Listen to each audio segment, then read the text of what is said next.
Today I'm building a $4,000 gaming PC and I'm gonna record all the process from start to finish from my POV so you'll be able to see everything that I'm doing. And you will realize that building a PC on your own is not that hard at all. By the way, shout out to Intel and Asus for sponsoring this video. This video won't be possible without them. And if you're planning to build a PC, Asus is doing a big sale right now on some PC parts and gaming monitors. Just check out the link in the description down below. Now, let's just start with the motherboard. The motherboard I'm using right now is the Asus TUF Gaming Z79T, which also supports DDR5 memory.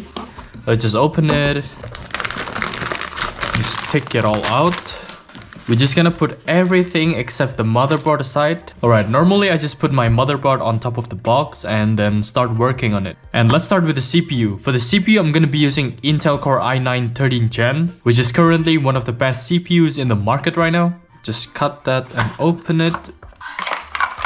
Okay, and here it is. Pretty cool packaging, by the way. Let's just open it and there it is. Alright, now here it is, the CPU, and all you gotta do to install the CPU is open the handle down here and just place it right there. No need to press it or give any force, just let it lay there and yeah. And just pull down again.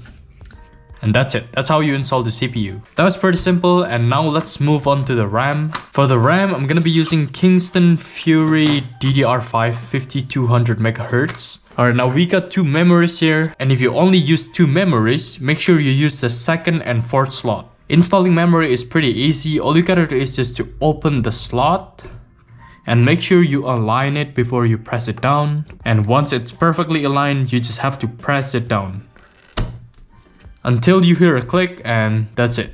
And don't worry, this requires more force than you think. Now let's install the second one. Same thing applies. Yep. Alright, the first storage is gonna be the SSD from my old PC. I'm just gonna install this first. Just slide that in and rotate this little thingy to keep it in place. And that's it. First M.2 SSD is installed. Now for the second one, I'm gonna be using the Samsung 980 Pro M.2 SSD. Now depending on your motherboard, the place might vary, but on this motherboard, there's another M.2 slot right here. So I'm just gonna put it there and give it a little rotate.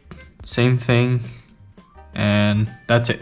Both SSDs are installed. Now we can move on to the next thing. Now after you install your CPU, RAM, and M.2 SSDs, if you have an air cooler, you will want to install it right now. But since I'm using an AI cooler, I'll just install the bracket first so that it's easier for me to install the cooler later on. And all you need is just this thing right here and these 4 screws. To install, it's really easy. Just lift your motherboard and just put it from the back. And now installing the screws. You can even do it with your hand, no need to use a screwdriver. And that's it, we're done here. Now it's time to work with the PC case. This PC case is the Asus TUF GT502, and it's actually my first time working with a case like this. It turns out it's quite easy to take it apart. All I have to do is just press this button and I can take the panels out. Also the same with the other, just press this and take it out. And the top panel, I gotta open the straps first.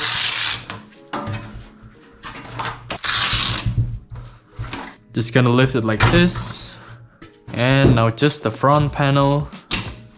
Yeah, that's pretty easy. Now it's gonna be easier for me to build a PC since I can reach out any space. And let's just install the motherboard right here. Alright, now this is the accessory box that came with the case. And I'll just look for the screws to screw my motherboard. And it's gonna be this type of screws. I'll just get probably like 8. That should be enough. And I'll just save the rest in case I need them later on. Here's our motherboard. Just have to hold it and screw it. When screwing motherboard, make sure you screw it just enough but not too tight. The whole process will be way easier if you have an electric screwdriver, but mine is broken, so yeah. And here's the last one. Quite a hard spot to reach. Next, I'm gonna install the power supply first. For the power supply, I'm using the TUF Gaming 1000 watt gold. 1000 watt is definitely enough for RTX 4090 and Intel 13th Gen. And we want to get the 24 pins for the motherboard, 2 8 pins for the CPU, some SATA power connector, and another one for the GPU. And now you just have to connect them all. It's pretty easy.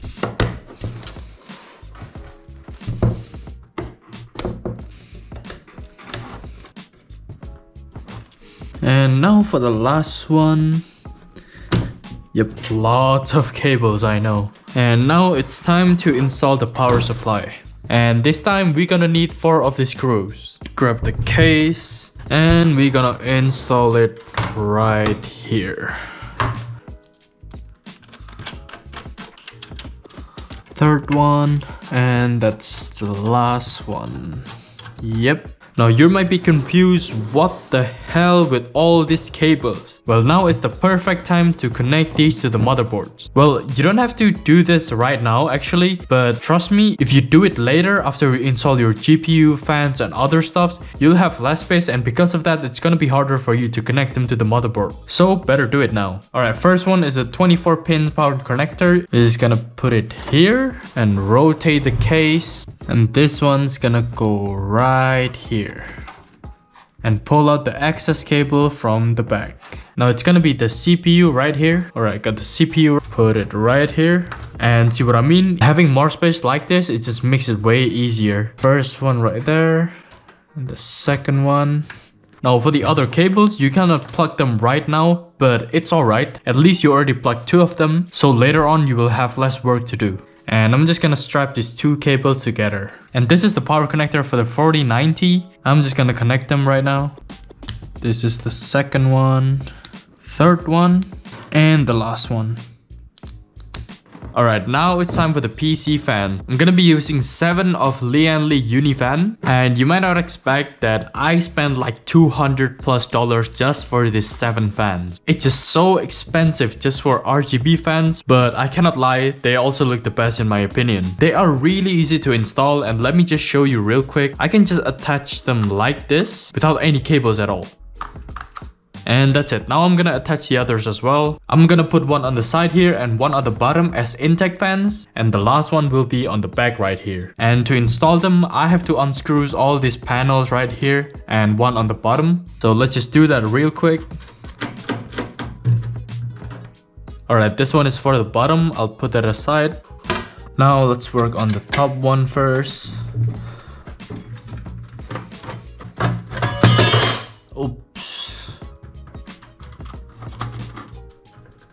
Alright, I'm gonna hold it this time.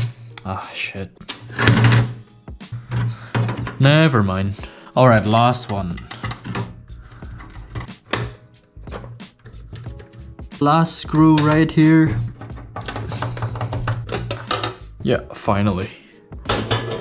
And I'll just attach the cable real quick. And now we're gonna screw them together.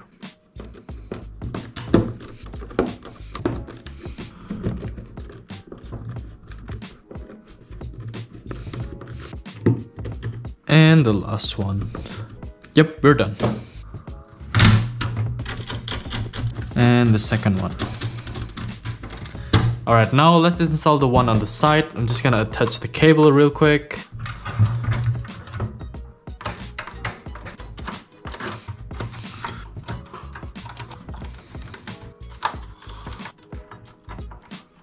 Finally, the last one. Alright, now for the last fan right here. I'm gonna install it on the back.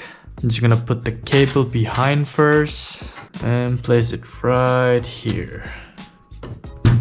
Now screw it in.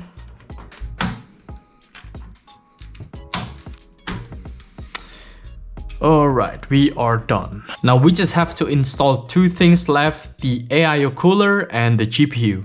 Alright, here is the AIO cooler. I'm using the ROG Ryuo 360. This gotta be the pump along with the radiator and the 3 fans. Alright, let's install them.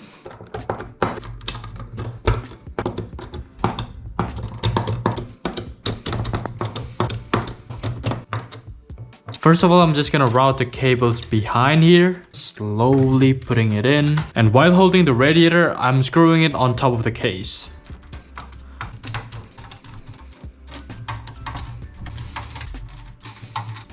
And finally, the last screw. For the AIO, first of all, we're gonna remove this plastic cover.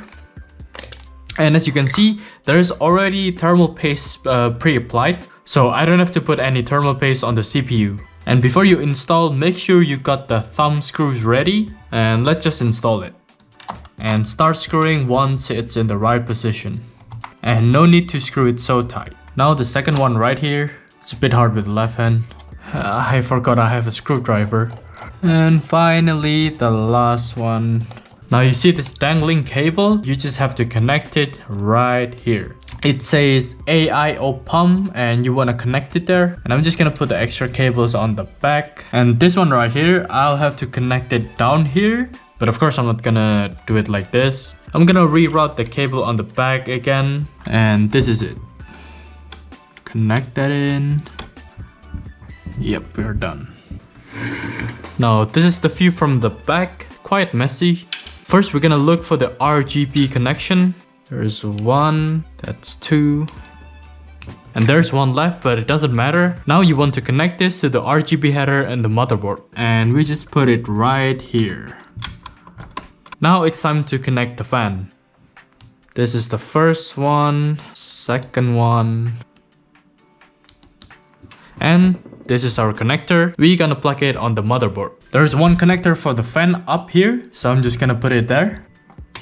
Alright, now we are almost done. The last thing is the GPU. Alright, now it's time for the GPU. We're gonna use Asus TUF RTX 4090. I'm pretty sure none of you live under a rock. It's 4090, what should I say more? Literally the most powerful GPU right now.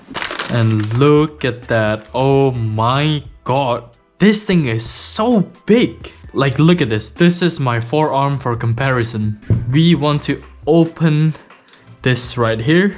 I don't know what's the name. And we're just gonna unscrew the second and third one to make space for our GPU. Alright, just gonna hold it and screw it again. Make sure it's tight. And the second one. Now it's fully installed, and as you can see, I got my connector already prepared, and let's just plug that in really tight.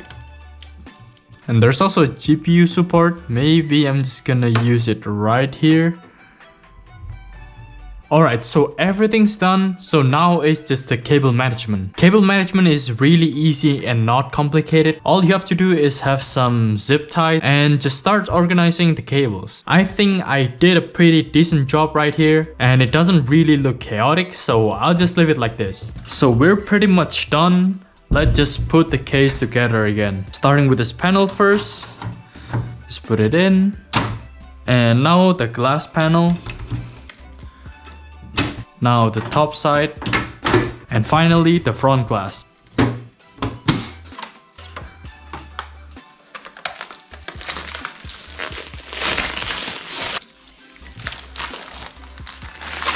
Alright, moment of truth, will it work or not?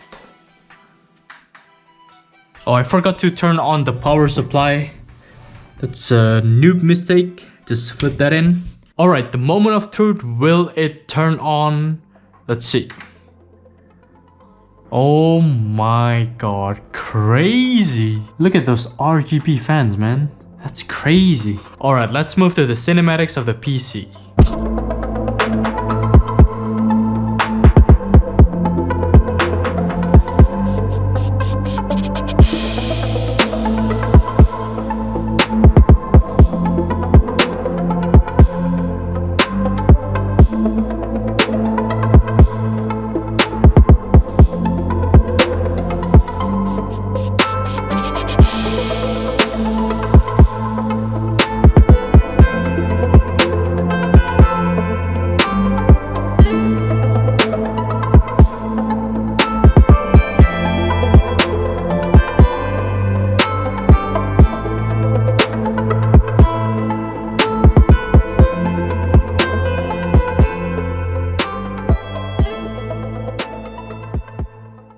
Alright, now we already finished building the PC. Now it won't be complete without testing it in games. Now let's see how much FPS we get in Valorant. First, we're gonna try the range and then deathmatch. Alright, we just got in the range and let's turn on our FPS stats. Alright, and as you guys can see, it's 1000 FPS. Like, what the hell? Alright, let's try to move around. It stays like 800, now it's 500, now it goes back again to 900.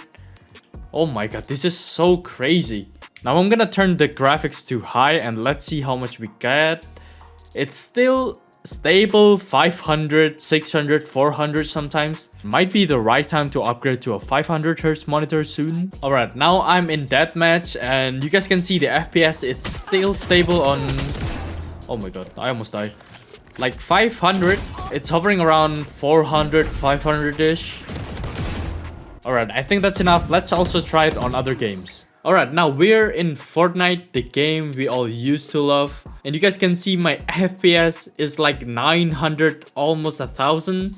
By the way, I'm also using my 2K monitor, so the FPS might be a bit lower compared to 1080p. But it's still crazy, the fact that I get 700 FPS almost stable. Now imagine having this PC and only testing it on Fortnite and Valorant. That would be a waste of a gaming PC. So for that reason, let's move on to the next game. Alright, now we are in Cyberpunk with max settings, like literally ray tracing, ultra, path tracing as well. And with DLSS 3, we are averaging about like 100 FPS, which is really impressive in this game. If you guys didn't know, this game is really heavy. And with my old PC, I used to get only like 60 or 70 FPS with RTX 3080. And it wasn't even using the new path tracing. So I guess with 4090, you can pretty much play anything that you want. Alright, now it's nighttime and as you guys can see, you can see all the light reflections here. It's just so beautiful. Oops. And now we are in Red Dead Redemption 2, everything max settings. Oh, what the hell? Wait, what? I missed the random interaction. Alright, where was I? Okay, everything max setting, ray tracing, everything ultra, and we are averaging about like 130, 120, 140 FPS, which is really great. And yeah, if you guys don't know about this game, like I really recommend you to play this. This game has one of the best story ever. And look at this, look at how much details RTX 4090 can get you. Alright, look at this beautiful graphics. Like, there's not much to say. The PC is really great. Oh, wait.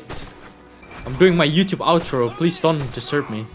Alright, I hope you guys enjoyed the video. And every part of the PC will be in the description down below. See you.